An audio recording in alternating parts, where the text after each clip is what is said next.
Thank you very much. Hello, everybody. We have this week, as we talk in weekly inspiration using the Zohar, we have the portion that's called Vayakhel Pikkudei. And we know that the word Vayakhel comes from the word Ka'al. Ka'al means gathering of people, assembling of people. And the idea is to start to understand, when you understand reincarnation, when you understand the souls, we are in it together all the time. There's nothing we can do about it. We're always in it together, which means many times, parents are thinking that why is the children behave this way or another way? But what the parents got to do is to understand, okay, which part of what I'm doing affecting my children? Or which part with whatever I'm doing affecting my wife? Which part of the negative thing I'm doing affecting my husband? Okay, so everything is affecting everything, positive and negative. Now, unfortunately, negative behavior affecting each other. Even your neighbor affecting you as you affecting your neighbor. So this week, we want to take charge. We want to take charge over what we call a negative behavior of ourselves, because that's affect the surrounding. Most of the time, what we're doing, we try to blame. We try to fall into, victim.com kind of a mentality and blaming everybody about things that are not working. But if it's something not working in our life, instead of being just a victim, instead of falling into whatever negativity that seemed to be negative, is to start to looking into how bad am I affecting the surrounding. And that's what's called Vayakhel. Vayakhel means kahal, okay, bunch of people together, and to start to get into a point like, am I affect the universe in a better way, or am I destroying the universe with my negative thought, my negative words, and my negative behavior? A lot of people, not a lot of people, I think most people, if not all people, act negative in a negative way, in a hidden way, when nobody knows that they act negative. And they believe that nobody would know about it, And it's true, nobody knows about it. It is true, it's a secret. Most of the crime or the sin that human beings are doing are secret. Secretly, nobody knows about it. But what the people don't know, that they are affecting so many more people because of their negative behavior. So this week, more than any other week, be aware. Be aware that your existence affecting people.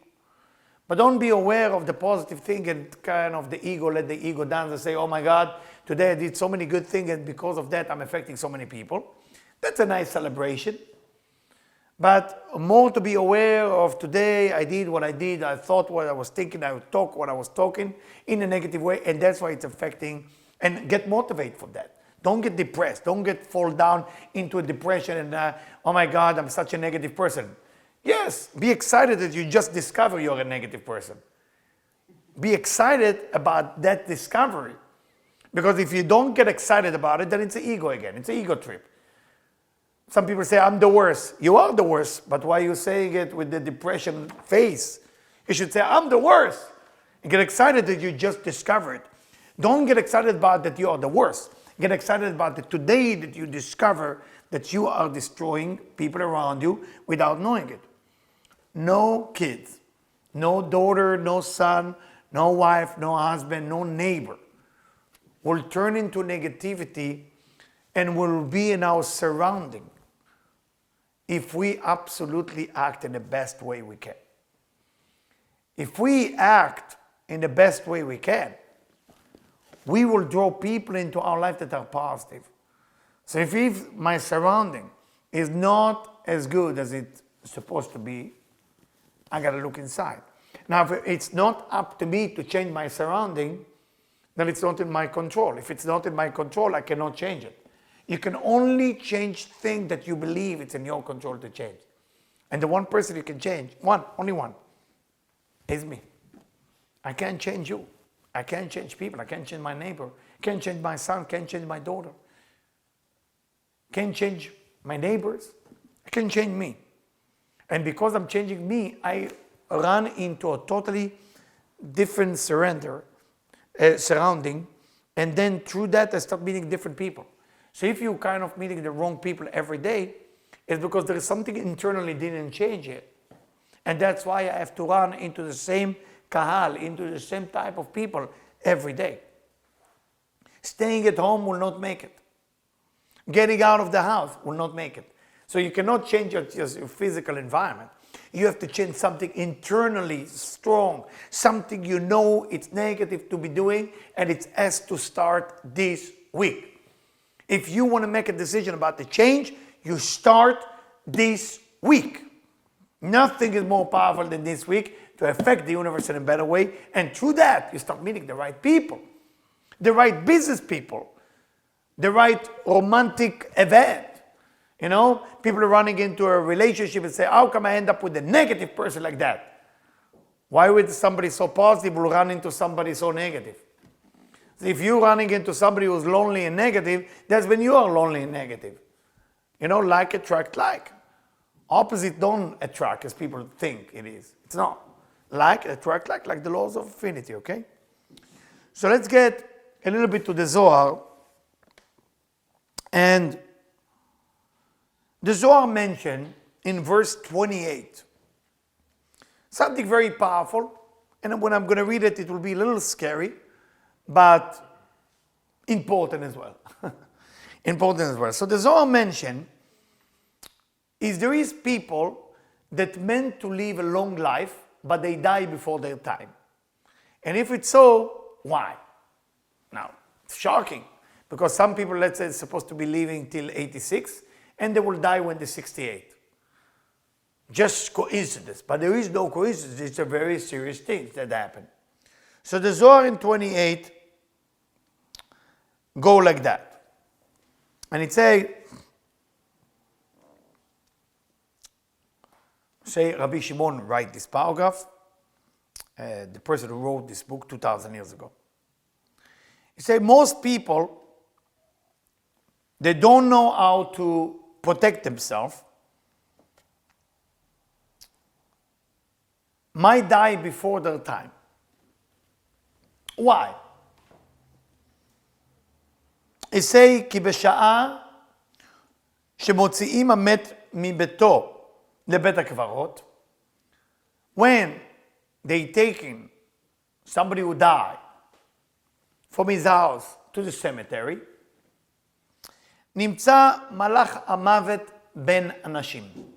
The angel of death is dancing around the women. Why around the women, right? Should dance with the men too.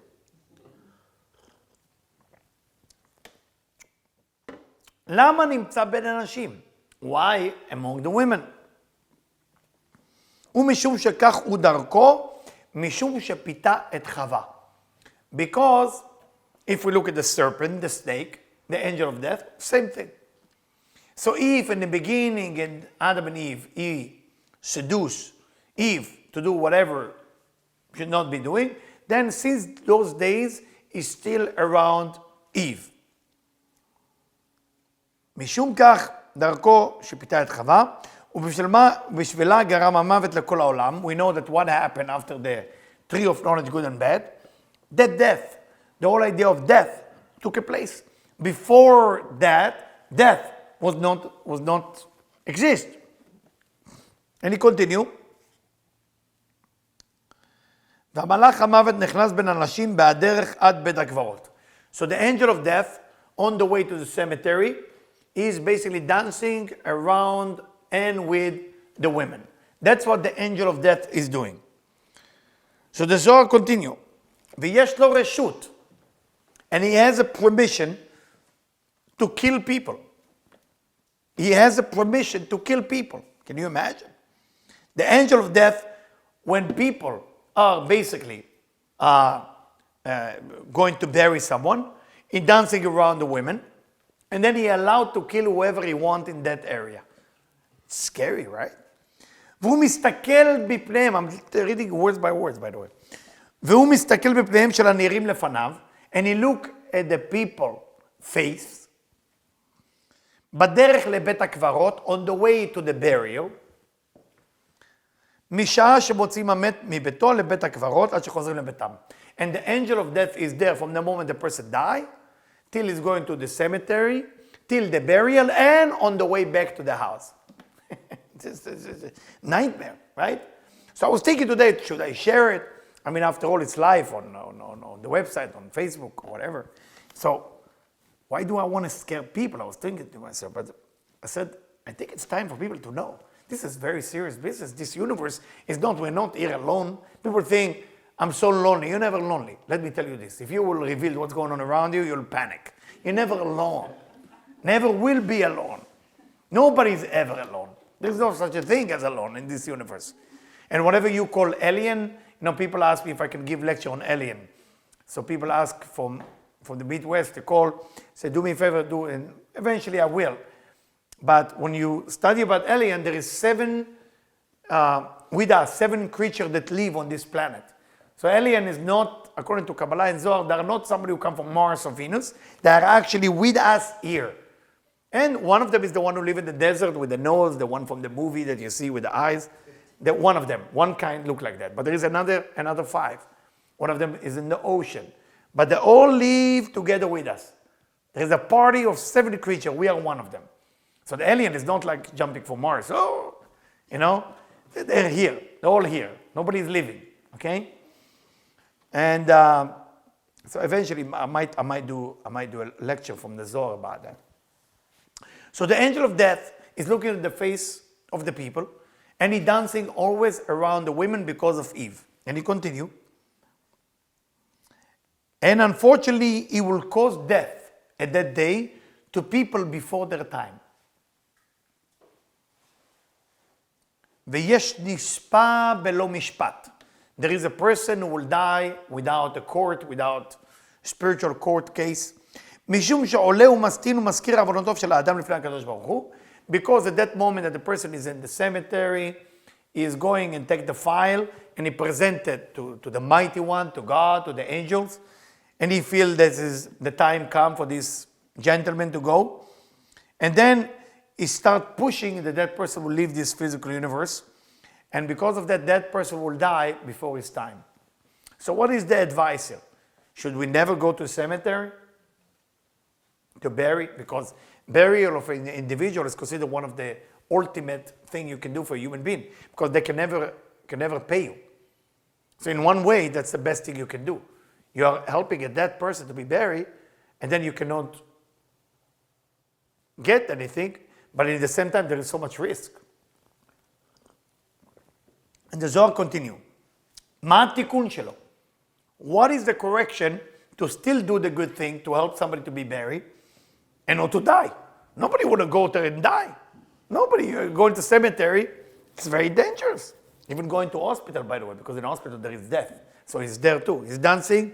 Wherever there is death, he is there. He is party. Okay? So look what he say, what you gotta do. When a person is carried to death to the cemetery, a man, okay, should leave his face and leave the women that will be behind him. So if on the way to the burial, the woman is in front of him, that means the angel of death is dancing among them, but his face is turning. It's not a physical thing, so you're not going to see anything. You're not going to see somebody dance or the tail or the horn or the fork, It's not a physical thing. It's not a physical thing. It's just a force or entity that look at your face without even chas v'shalom. It should never look at your face. ואם אנשים מקדימים ילך לאחוריהן, if the women went first, let's say sometimes they're going first, so it should go behind them, but it should not see their face to face. Never in the cemetery. Never look at the women's face in a cemetery. ואחר שחוזרים מבית הקברות, when they're coming back from the cemetery, he should never come back to his car or to his whatever it is in the same path where the women went. לא יסתכל בהם כלל, don't look at their face at all. And because people don't even know that, they've been judged and they think it's just a coincidence when they die before their time. Now most people who read that, a lot of time people become too religious and they think you shouldn't look at women because of sexual reason. That's not what the Zohar mentioned. It's very sad because some people take it in a fanatic way and they're missing the point. There is a technology. There is a basic way of how this universe operates. Once you know the rules of this universe, how it operates, your life becomes better. So it's not about religion. Oh, now we're going to be more religious. Because once you become more religious, that's when you become fanatic, you're doing things you don't even know why you're doing them. But once you read and you get educated, I believe that everything can be solved with education. I'm a great believer of education. And when I see people doing the wrong thing, it's lack of education. Only lack of education. If there is war in the world, lack of education. If there is bloodshed, lack of education. If there is crime, lack of education. You gotta study. You gotta give the kids to study. Your kids doing the wrong thing, lack of education. Make sure they study. There's enough books in the world now. Right? Everybody want to be a writer nowadays, but there is enough books. We didn't even finish to read the books from 1800. Right? And we are writing more books. But, you gotta read. This is 2,000 years old book. Read. Make your life better. Read. War. Why there is war? I visit a city with my wife and kids in Hebron. So I took a special tour with a guy who could take me to a place where it's kind of the forbidden area. So he's a soldier, so he's happy, and soldiers sometimes get excited that he can take me to that. But I can read in Hebrew, it say, I'm Israeli, if you are Israeli and you pass from this border, we are not responsible for if you stay alive. So I tell the soldier, he's like so fanatic about war. He says, excuse me, I think the sign not happy with us coming here. Says, don't worry. I said, I'm worried. Why do you want to start a war right now? He said, don't worry, everybody's relaxed, they went to dinner. And he's like extremely happy to show me what's going on in the other side, And as a soldier, I served there, but you don't want to come, you're a little bit older too. So I'm coming there and he showed me that people live in a mountain. No home. No home. People live in a cave. I said, what happened here? What's going on? He said, well, those people have no money. And those are the best people for war. They tell them if they go to war, they will benefit them, they will take care of them. It makes me so sad because they took advantage of people just like that. The money that they buy the RPG and the gun and the grenade and all this, you open a little school, start educate them for peace, for love, from young age, everything will be okay. What does it take? 20 years. 20 years you can fix the whole problem. 20 years. I thought it was about religious war. Until I went there, it was about money. It bothered me so much. Everybody keep everything about money, and you don't benefit from the money.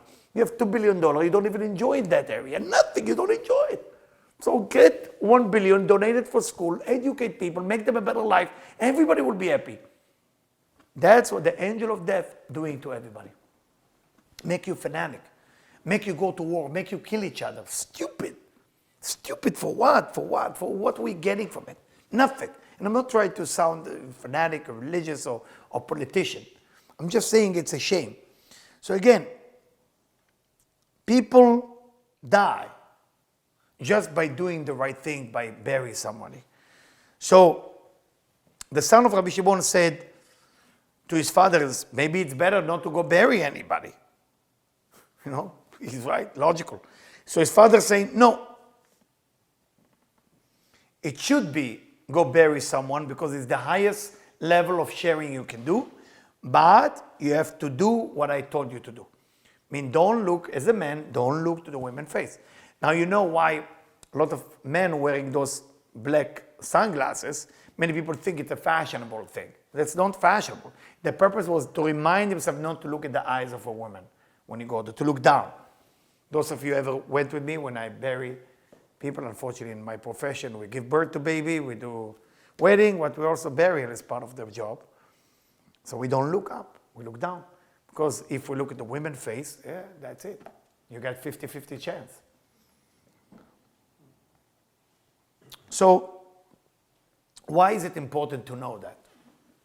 Because going back to the first subject I start with, Vayakhel, we are affecting everything. Everybody affecting everything. There is no such a thing that you are on your own. So if you think you can make a hole in the boat that you are in the middle of the ocean, and you have 6 people with you, everybody's going down.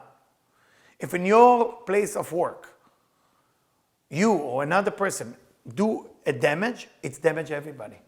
There's no such a thing that you can do the damage on your own. We are affecting people, and they're affecting us. We are in it together. I study now, because I'm preparing for the website, a lot of content on reincarnation. And I have to tell you, I'm so fascinated with as much as I studied this book many, many times, sometimes when you study a book many, many times, you think you know it, and then you read it again and say, wow, I didn't see that. And it shows you that we all interconnected with each other. There's nothing we can do. From a reincarnation point of view, we're all in it together. And if you live in the same city with people, there is a reason. If you are doing, it's all one. We are all one. We're always going to be one. So the people you didn't get along with and you cannot forgive to are coming with you next lifetime. You want to finish the karma with the person. You want to forgive. You want to move on. Because the one you didn't forgive, come with you. That's your new wife or new husband. Get used to it. That's who you're married to next lifetime. Be careful. It doesn't mean you're married to somebody who had the issue with another lifetime. But I'm saying you carry with you people that you had a difficult time to forgive or a difficult time to be with.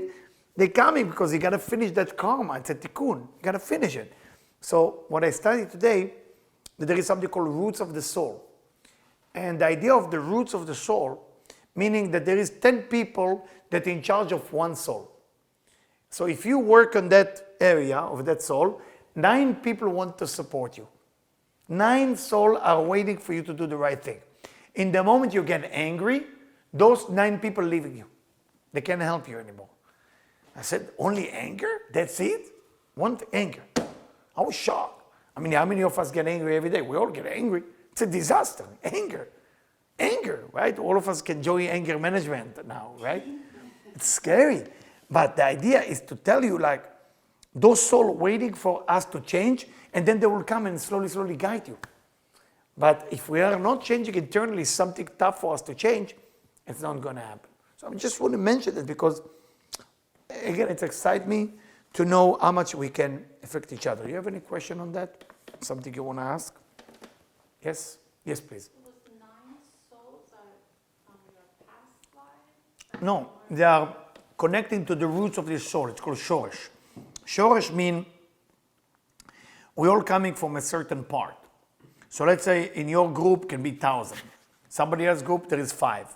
It's a group. It's a group of souls. We come as a group of souls. Those group of souls, let's say 9 of them made it and you didn't make it. So they want to support you. So they only can come 3 at a time. So when they come, there is the highest one and the lowest one. So let's say you try to fix things, and then you get angry because nothing gets better. Once you get better, they push themselves away, and then they're coming back in the moment that you start doing things. So it's not a reincarnation. It's a soul that comes to support you. It's a very beautiful concept if you think about it. It's a beautiful concept. It's like Ibur, similar to Ibur, yes, very much, very much. But it's again, I mean, if you think about it, how exciting it is that we're not alone, it's exciting. But it's scary how bad. It's when a person gets angry or when a person have a very bad disease, like sickness that almost killed them, then they leave. And you should think like, why would they leave if a person is sick? Because the sickness, when it's a terrible sickness, may God protect us all, that means that at that moment, that person has crack, an opening for the dark side to come in. The dark side will not come in to the body. It doesn't mean we should judge the people who are sick. That's not our business to judge. Our business is to know, but not to judge. Okay? But just to let you know, when a person gets very sick, or when a person gets very angry, at that point is vulnerable, and the soul is going to very low level. Very low level. So that's why when you visit people who are sick, usually you stand on the side of their bed and you shake their hand and you basically meditate to give them back part of their soul. Most people who go visit sick people, they think it's just visiting for the manners or nice. It's a very serious event To go visit somebody sick, it's a serious event. But you cannot be in their feet or in their head. The feet is where the angel of death is sitting, and their head is where the Spirit of God invite them to come out of the body. So both places you don't want to be because you don't want to mix with that. So when you go visit somebody who's sick, always in the side, in the stomach, hold their hand, okay? And you can say Yehav li yadecha if you want, but if you don't remember, it's okay. Yes, you want to ask something? Yeah, I do have a question. Huh? A two-part question. Yeah. Question number one is, when somebody has a feeling of loneliness, when you're driving, you feel loneliness, does that mean those souls left? That means your ego is going for something. When some people say, I feel lonely or whatever. I can't answer it because it's individual for each person. So what is loneliness? It's relative. Sure. And part two is like, if somebody was to be angry. Anger is the most dangerous thing. Do you avoid them, not look at them? Like, what do you do? No, anger, you cannot look at people with anger. It's not them anymore. It's not them. It's somebody took over. Somebody who get angry, like more than anger. I'm not talking about anger like I didn't get the pizza. I'm talking about anger that the person losing it.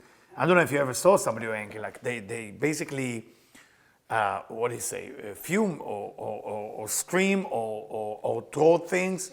Like losing it. I think it's not anger. It will be like more rage. Rage would be a better word for that. Thank you. Rage. I think we should call it rage because this is what it is. It's rage. It's rage. They're losing it. At that moment, the soul. So it's very dangerous. But how much they affect their surrounding? They affect everybody around them. So if somebody in the office, let's say, starts screaming and yelling, okay? Screaming and yelling, not only affect it's a yucky feeling, right? But it's more than a yucky feeling. It's actually something truly happened, Something truly happened to the people in the office. Everybody, unfortunately, get affected by that. Got to be careful with that. Anger is, people who don't know what they're doing, better stay away. Also, with people who get sick. Don't visit somebody who's sick if you don't know what you're doing. You gotta do the meditation, know the letters that you go. It's not just, I'm going to visit somebody sick. Why? So people say how great you are. It's all ego trip. You should visit because you want to help them. But if you don't know how to help them, you're not adding anything. You actually destroy them and you destroy you. So most people think, okay, I'm going to visit a sick person. You need to know what you're doing. Call me, I give you the letters, or call Debbie. And you said something last time, sorry. You said something about we all get angry. That's normal. Everybody gets angry, right? Of course, of course. You channel your own anger. When you're in the middle of it, you're angry. Yeah. Channel your... You just don't hit people. Don't throw things on people. And don't yell that you cannot control the yell itself. I don't know if you ever saw somebody really get angry. They start yelling, but it's like scream that never end. They look crazy. What is that? Yell to scare me, that's normal. Hey, be careful what I'm going to do to you. Okay, that's the show business, a little bit to scare you. But when it's, I don't even know why I'm doing it, that's iffy already. Always remember, angry person, first words are right, second words don't make sense. Remember the rules. Whatever they fight for, the first sentence always makes sense. Second sentence don't make sense at all. Why? Because the sentence, it's not even them. It's no longer them. The first verse, it's them.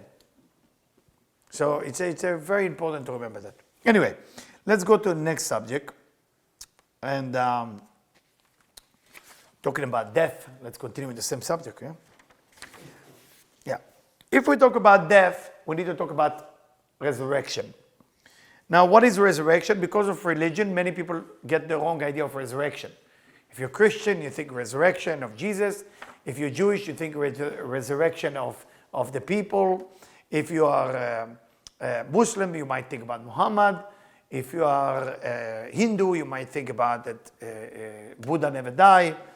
Everybody translated into their own way. So I would like to read from a section that was written 2,000 years ago, and then you take it in your own way, whatever you think it is, okay? All right. So it say,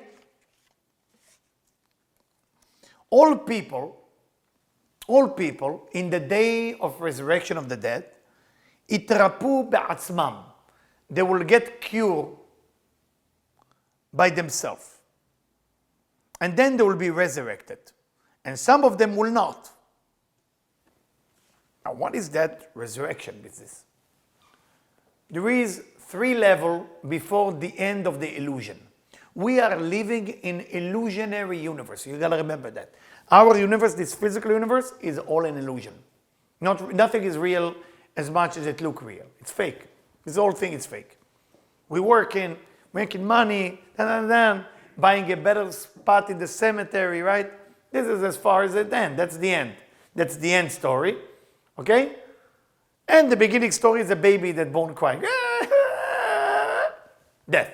So if you make the time shorter, like you remove time, and you see born, death, what in between, how important it is. Some people drive a Ferrari, the other one has a private jet, the other one person has a bicycle. Right? That's it. One, the tombstone is made of beautiful marble black, and the other one is a little, cross from wood on their grave. Okay, that's a big difference. I'm trying to make it simple. What is a resurrection of the death? There is a time when all chaos, whatever has end in it, E-N-D, everything with end, everything with finite, everything that has no continuation has to end. Right now, the universe is operate from a place of everything that starts as an end. Business as an end, health as an end, money as an end. Everything in the brain of a human being, we think beginning and end. You're going to lunch. Are you there to stay forever? No. How long it's going to take? Right? How long it's going to take? You need to know, 2 hours, 1 hour. You need to know where it ends. When am I getting my money? That's called the end. We are relating to the end because we're living in a universe of death. This universe is the universe of death. That's where people are dying. That's it. That's how it works, unfortunately. That's how it works. It works beginning and end. Some people become kind of in denial that they will die. Some people depressed and they know they're going to die. So both of them are unbalanced. What is the resurrection of the death? The Zohar, the Bible, is talking about the end of time. What will be so special about the end of time? That it will be people that will never die. That's called one type of resurrection of the dead. And second resurrection of the dead will be people that die but will be resurrected from the grave. Kind of scary if you think about it. Almost like the movie Beat It from Michael Jackson, right? So it say who will be resurrected and who will not. And look what it say.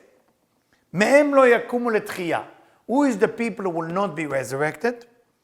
דהיינו אותם שלא האמינו בתחיית המתים.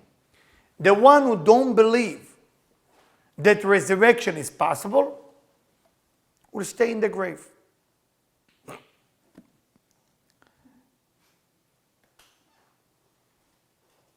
Now, how is a person resurrected? I mean, after all, it's a skull, it's a bones. There's nothing there. How is from that think jumping a person out of the grave? And here comes a point which is very important. When you think of yourself, who are you? What do you think of yourself? You think about your six-pack? You think about your beautiful nose? You think you have a nice hair? What do you think of yourself? Most of us are so related to the physical body. We don't think of me as me. We think of me as the cover. We forget who we are. We forget the original. So if you tell people that they will be resurrected after they die, they think you're crazy or stupid. But what does it say here? The one who believes it's possible, it will happen to them. The one who does not believe it's possible, it will not happen to them. The lesson here is great about life.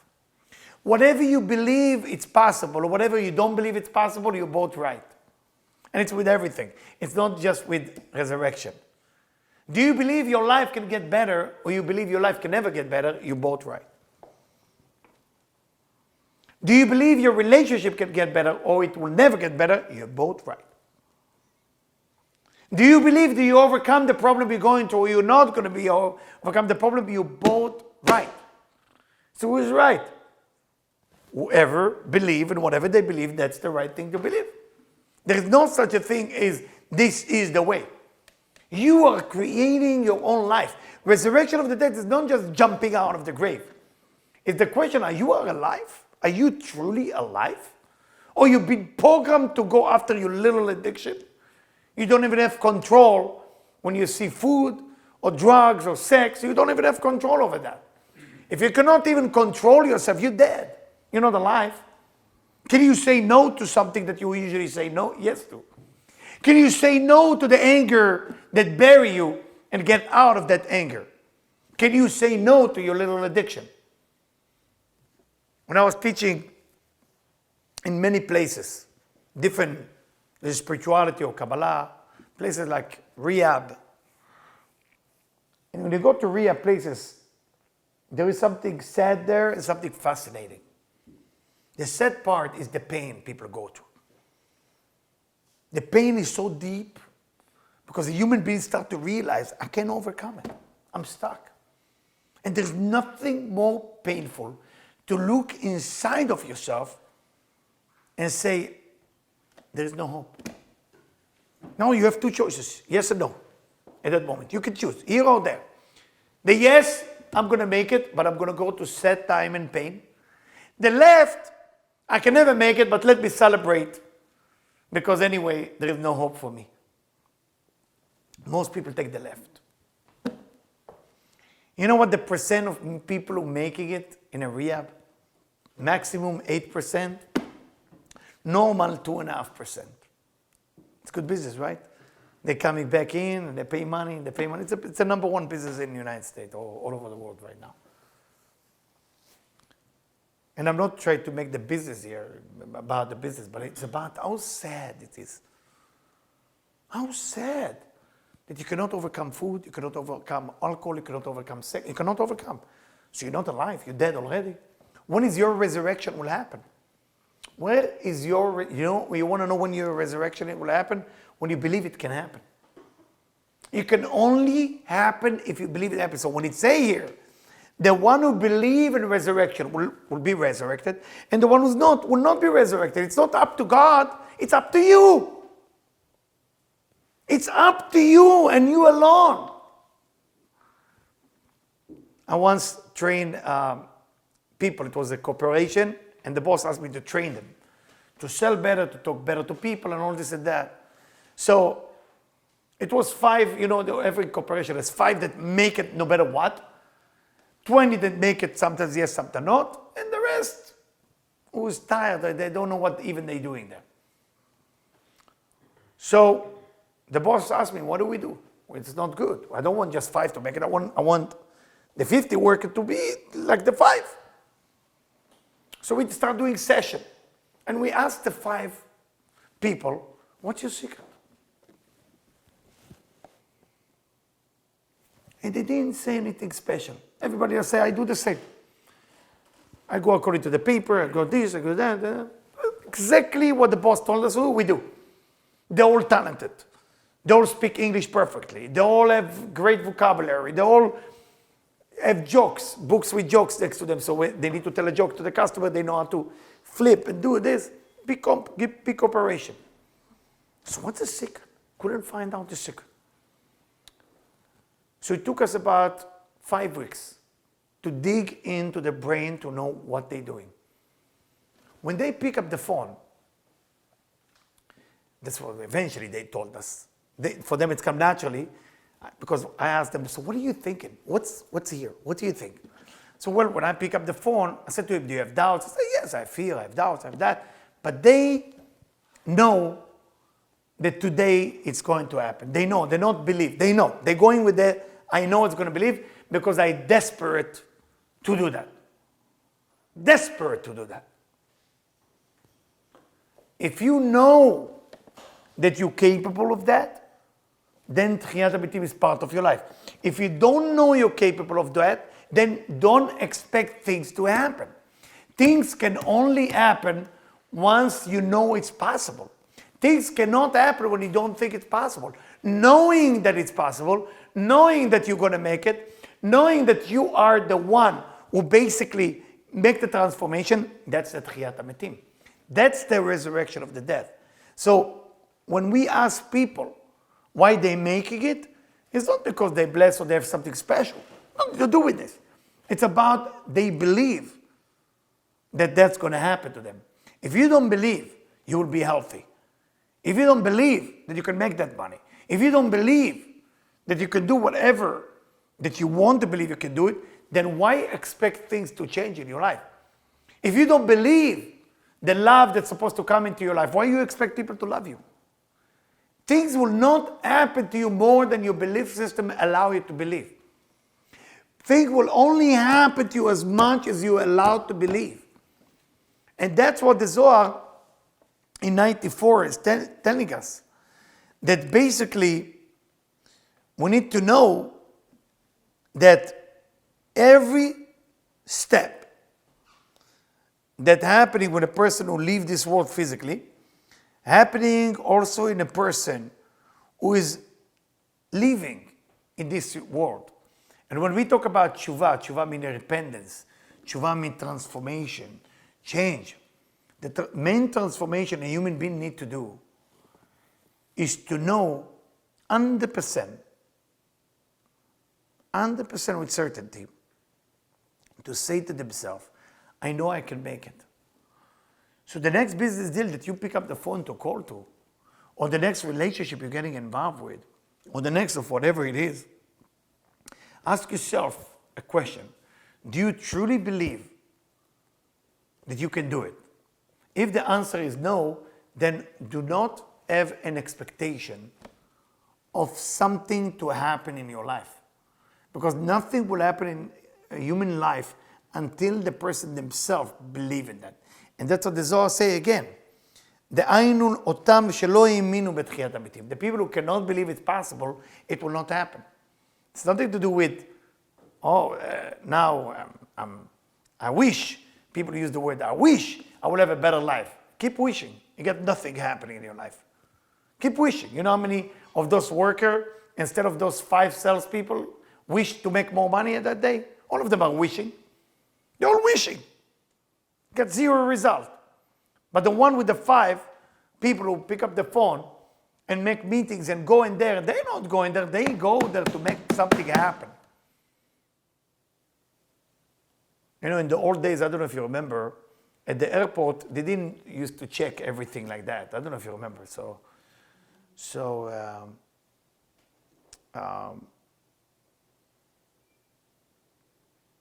I'm thinking how to tell the story. It sounds like a little ego trip. It will sound like an ego trip. I cannot do nothing about it. So I went to take the few guys to take the Rav into the airport. It was then TWA, if you remember that company. So in New York, so Kennedy.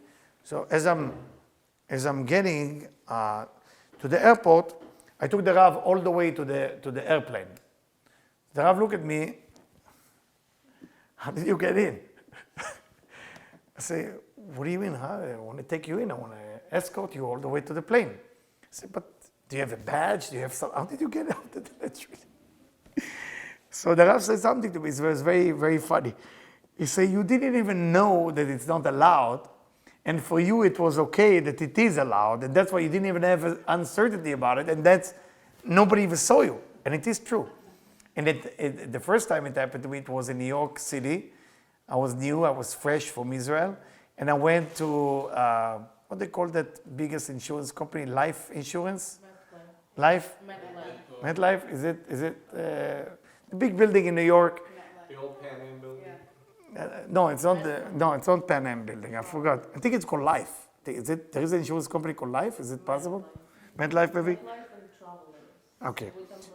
So I went there, and it's a big building, and I'm going inside, and I said, you know what, that will be a great way to talk to people about spirituality.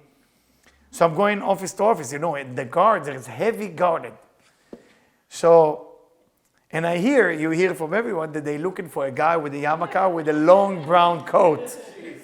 So like in the movie, I'm talking about like 25 or 27 years ago, I was taking the brown coat and I take it inside out and I hold it like that and I go from office to office. Then I'm sitting with a guy and talk to me about spirituality. They said, did you see a guy with a yarmulke? And they look at me with a brown coat. And the guy said, no, I didn't see it. And they go and they pass by. In the end, after 2.5 hours, they're chasing me. I'm meeting them downstairs. And they say, here he is, everybody with the gun, take me to the special office. So we found him. And how did you get in? What code you're using? What it is, that? You show us the card. So when I met the Rav after that event, the Rav said to me, you did one mistake. When they ask you, how did you get in? You should look at one of them and say, I think it was you who let me in. So, what I'm trying to say with those stories, I'm sure it happened to most of you, is there is a moment in your life when you know that this is happening. And when you know this is happening, then things are working. Let me just take you to another section, and then we do a short meditation. Then we take it to the next level, okay? All right. It say, when is this all chaos? When is this all negativity will end? And it say, there is a time that called Gmar Atikun. Gmar Atikun mean when it will be no more negativity. So it say, when the snake and the angel of death will no longer be around us. That time, Besod Bila Amavet Lanetzach, swallow the death forever. He used the word swallow. Bila means to swallow. ואז תהיה תחיית המתים. And then, everybody will be resurrected. Now the question is, we know that the body itself, the body consciousness comes from the snake. How can you tell me that the resurrection will take place when the snake disappears? Because when the snake disappears, there's no existence to the body. So how can that be? And he continue, and they explain that the death took a place from a place called Tree of Knowledge. What is Tree of Knowledge? Good and bad. Getting confused between good and bad all day long. Whatever seems good has bad in it. Whatever seems bad has good in it. Everything in our universe operates in that way. We are a mix of good and bad. Whenever you think something go well, there is something negative with it. Whenever you think something go negative, there's something good with it. So, what can we learn from that? It say that the time that you are capable of changing is the time that whatever you desire, you don't desire it for you, you desire it because you know that it's giving pleasure for this universe to give it to you. That's the change, the beginning. And what he say? He say, אמר רבי שמעון, בזמן ההוא שהתעוררו מתי עולם והזדמנו בארץ הקדושה, יקומו מחנות, כולם על ארץ הגליל. Where is the beginning of the spiritual awakening will take place? In a place called the Galilee. I don't know if you've ever been in the Galilee.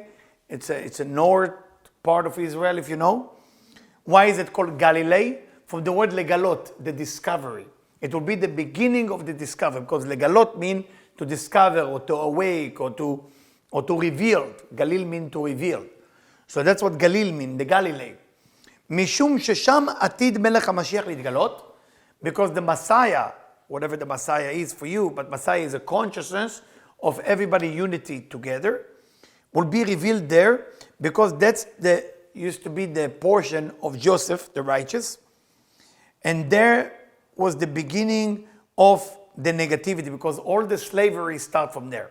So when we talk about Galilee, and hopefully you join us this year, we're going in June to Israel, I think at the end of June. Hopefully you join us for a spiritual trip. And the idea that we're going there to different burial sites is because those people are alive, but we are not ready for them to wake up. So when you touch the stone, when you go to those tombstones, 2,000 years old. Abba Khalafta, for example, 2,000 years old. Rabbi Chanalia ben Akashya, 2,000 years old. Rabbi Shimon, 2,000 years old. Then we have other places, 4,000 years old. They're all waiting for us to get it. To get it. To get what? What is that we're not getting? We don't get it that our selfish behavior is our new boss. We think when we act selfishly, we choose to act selfishly. According to this, we don't choose to act selfishly. It's not up to me if I want to be selfish or not. It's not up to me. The whole idea of selfishness, according to the Zohar of this week, the whole idea of selfishness is absolutely come from the dark side, forcing me to act in a selfish way. So when I want to choose to give, that's a strong behavior, that's a choice. When I'm chased by basically negative force, and I'm choosing just to think about me, I'm destroying myself without even knowing. So when is the Zohar right? בזמן שהתעוררו מתי עולם, when all the people that died will wake up, will start in the Galil, will start in the Galilee, in the northern part, north of the Galileo Sea, right, in that area. When that will start, just imagine, why there? If you look at the map, where most of the righteous people are buried, in the Galilee. They're all waiting because they knew. They knew that the end of chaos will start from there. They knew that positive things will begin there, not in any other place. And through that, if we have that understanding, everything starts to change. So what I want you to get from this week, as we start with Vayakhel, is to understand we're affecting each other. There's nothing we can do about it. We're affecting each other. But we can do about it is affect each other in a positive way. Second thing, this week is a great week to change. Great week to choose one thing you want to let go. One thing of your negative behavior that gotta go. So write it down. This one thing that you gotta let it go. One secret addiction you have that nobody know about it. Let it go. Remember, it's a very important thing to do this week. It can change your entire life. Third thing we study is about cemetery or hospital, how to bury a person, how to visit somebody to understand that there is an angel of death out there. And unfortunately, if you don't know what you're doing, it can affect your life in a very dangerous way. Fourth thing we study today is the idea of resurrection of the death is not just resurrection of a body that's been buried, it's resurrection of me. And if I believe I can make it, then I can make it. The one who can believe that they can make it, not going to make it, not because they've been punished, because they don't have the true essence of belief to really see that they can make it. And the last thing is to understand that Eretz HaGalil, the Galilee, from the Galilee everything will be revealed, everything will start. Now why Galilee? Why Rabbi Shimon say the Galilee? Because from the word Gilui, Gilui means discovery or revealment. And the idea that in your life, everything is already perfect. You just have to discover it. Remove the cover. Discover, right? Remove the cover. There's a cover. Once you remove the cover, it's all there. When you approach your business, your relationship, everything you approach in your life, approach it like it's already perfectly there. You just need legalot. You just need to discover it. And with that, every step of the way will be amazing. We have a few questions. Yes, please.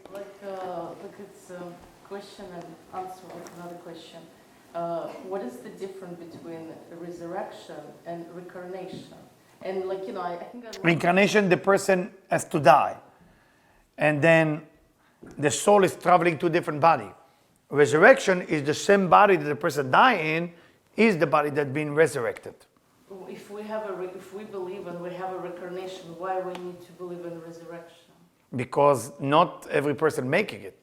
Remember, if the person don't believe in resurrection, they will never make it. For example, if the soul share 3 bodies, which body will be resurrected? Which one of them? So the best one that did the best choices is the one who will be resurrected, not the other 2. Sorry. So sometimes You know, there is a rabbi by the name of Rav Sheshet. You know, and Rav Sheshet was a reincarnation of Baba Ben Buta. It's a name, it doesn't matter to go to details. So Sheshet knew that he only here to fix 20% of what Baba did. So he knew that by him doing perfect job, he still would not have the benefit because his soul belonged to Baba. He just there to complete a little piece that Baba didn't do. So then next lifetime he joined Baba to be resurrected. But his body that he carried, he knew that body will never make it. Not because he's not good, because his main part of the soul belonged to the other one. Yeah. Yeah. But it's beautiful how we need to work together. That's what I'm trying to say, okay? Well, thank you.